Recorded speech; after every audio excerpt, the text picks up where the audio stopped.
झेंडे को पता चल गई यशवर्धन की सच्चाई। जी हाँ दोस्तों, सीरियल तुमसे तुम तक के आने वाले अपकमिंग एपिसोड में जब यशवर्धन आर्यवर्धन के घर में होगा तभी यशवर्धन को अपने अतीत की सच्चाई याद आने लगेगी और यशवर्धन को कुछ परछाई दिखाई देंगे और फिर यशवर्धन एक पेन और पेपर लेकर उस पर ड्राइंग बनाएगा और यशवर्धन एक आदमी और उसके हाथ में चाकू बनाएगा और फिर यशवर्धन सो जाएगा। और जब झेंडे आर्यवर्धन को ढूंढता हुआ आर्यवर्धन के घर आएगा और फिर झेंडे आर्यवर्धन को ढूंढते हुए यशवर्धन के कमरे में जाएगा और तभी झेंडे यशवर्धन को सोया हुआ देखेगा और यशवर्धन के हाथ में यशवर्धन की बनाई हुई पेंटिंग जिसमें एक आदमी होगा और हाथ में चाकू। और झेंडे यशवर्धन के हाथ में यशवर्धन की बनाई हुई पेंटिंग देखकर चौंक जाएगा और झेंडे को अतीत की सारी सच्चाई याद आ जाएगी और झेंडे बोलेगा, नहीं,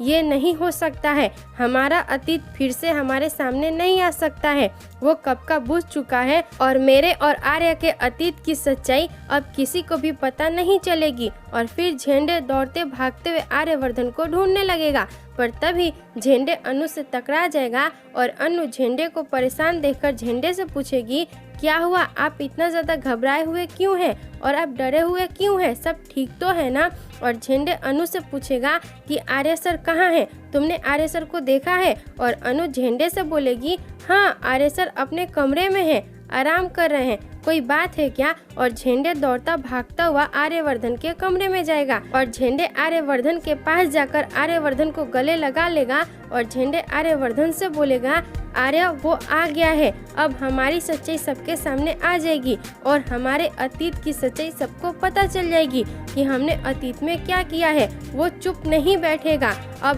हमारा सब कुछ बर्बाद हो जाएगा। और झेंडे को परेशान और डरा हुआ देखकर आर्यवर्धन चौंक जाएगा। और यशवर्धन की अतीत की सच्चाई जानने के लिए आप सब कितने ज़्यादा एक्साइटेड हैं, आप हमें कमेंट में ज़रूर बताएं और इस वीडियो को लाइक, शेयर और हमारे चैनल को सब्सक्राइब करें।